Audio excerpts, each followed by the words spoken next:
कक्षा 10 के समस्त छात्र छात्रों,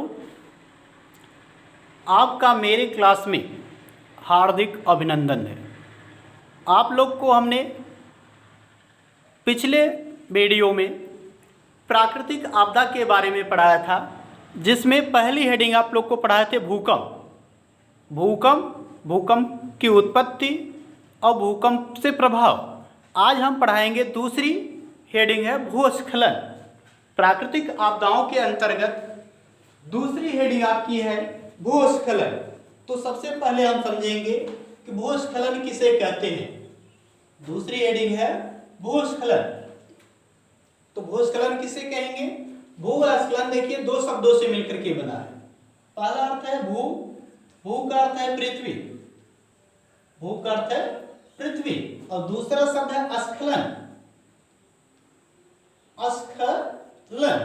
और स्खलन का अर्थ है खिसकना, अर्थात इन दोनों शब्दों से हम ये जान जाते हैं कि भूस्खलन एक भयंकर आपदा है।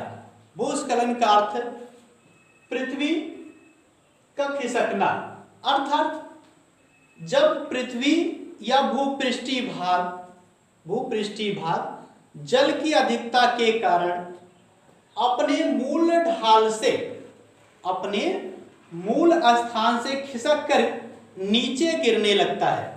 अपने मूल स्थान से खिसक करके नीचे गिरने लगता है या आने लगता है, उसे हम भूस्खलन कहते हैं। भूस्खलन किसे कहते हैं?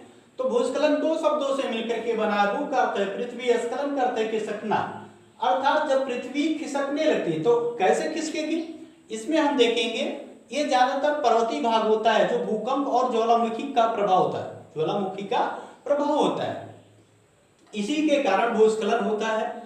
तो जब जल की अधिकता के कारण पर्वतीय भाग या पहाड़ी भाग जल की अधिकता से पृथ्वी का बड़ा भूभाग अपने मूल स्थान से गिरने लगता है, खिसकने लगता है, गिरने लगता है या खिसकने लगता है, तो उसे हम भूकंप कहते हैं, जो एक भयंकर प्राकृतिक आपदा के अंतर्गत आता है।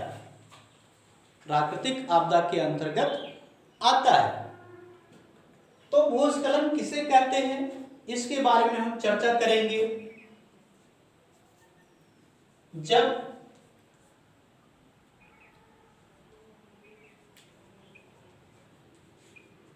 पृथ्वी का बड़ा भाग जल की अधिकता से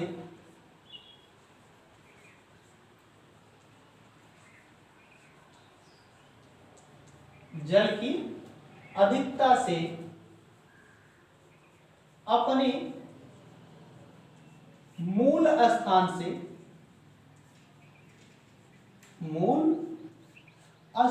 से टूटकर गिरने लगता है।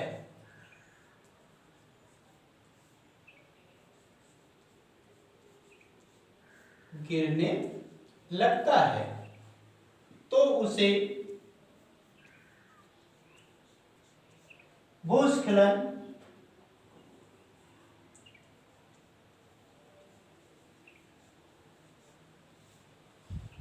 कहते हैं। भूस्खलन कहते हैं। दूसरे शब्दों में अर्थात हम जान गए कि जब पृथ्वी का बड़ा भूभाग या पर्वतीय भाग, पहाड़ी भाग जल की अधिकता से अपने मूल स्थान से टूटकर नीचे गिरने लगता है या खिसकने लगता है, तो उसे हम भौगोलिक भाषा में भूस्खलन कहते हैं। भौगोलिक भाषा में भूस्खलन कहते हैं। इनके पीछे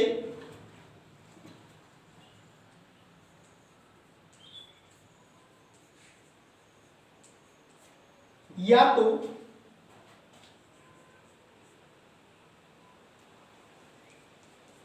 भूकंप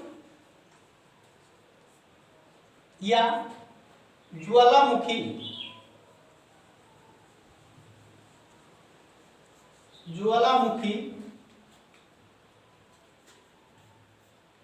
का प्रभाव होता है।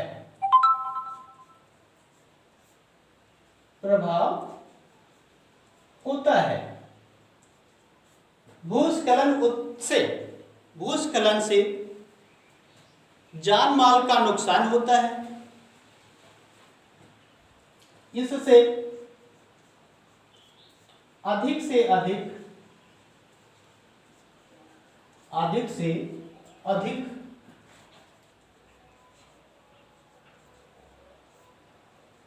जनधन की हानि होती है।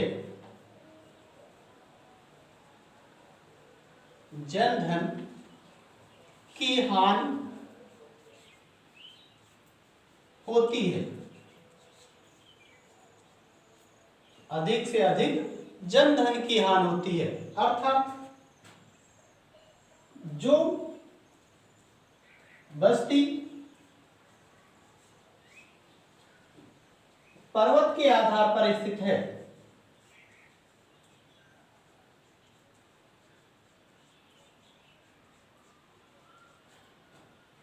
वह मलबा से ढक जाती है।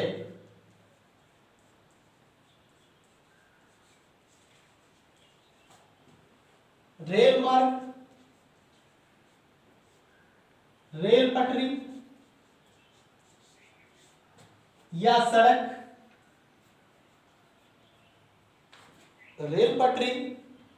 सड़क,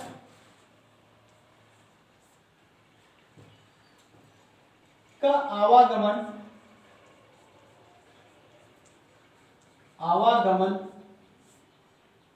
रुक जाता है।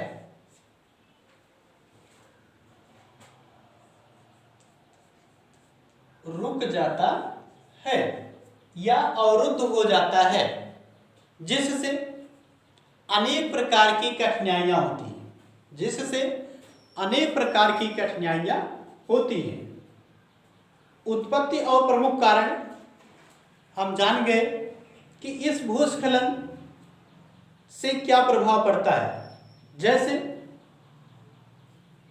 प्रतिरोधक दीवारों का निर्माण करना, इसमें हम क्या करेंगे, इसको प्रभाव को कम करने के लिए हम निम्नलिखित क्या करेंगे, उपाय करेंगे। जैसे संभावित क्षेत्रों का, संभावित करता है कि जिन जिन क्षेत्रों में भूस्खलन की संभावना हो, ऐसे क्षेत्रों का मानचित्रण और पहचान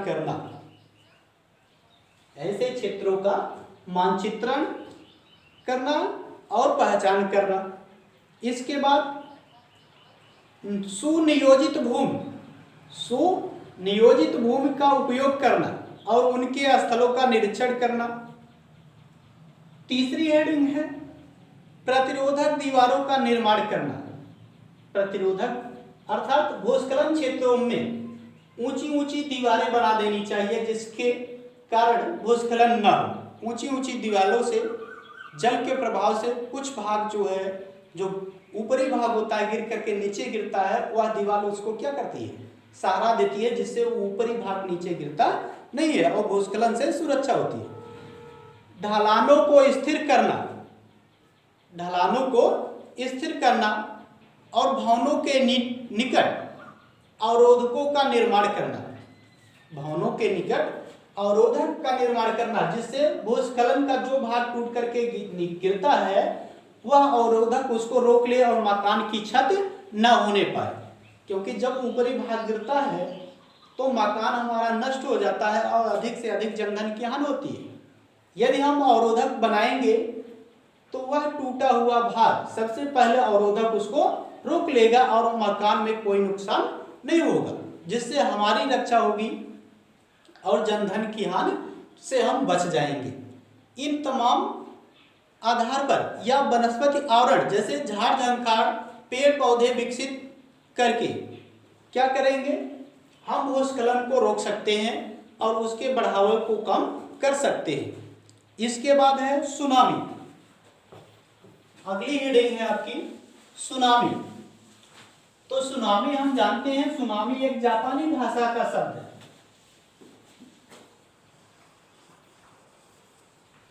सुनामी एक जापानी भाषा का शब्द है,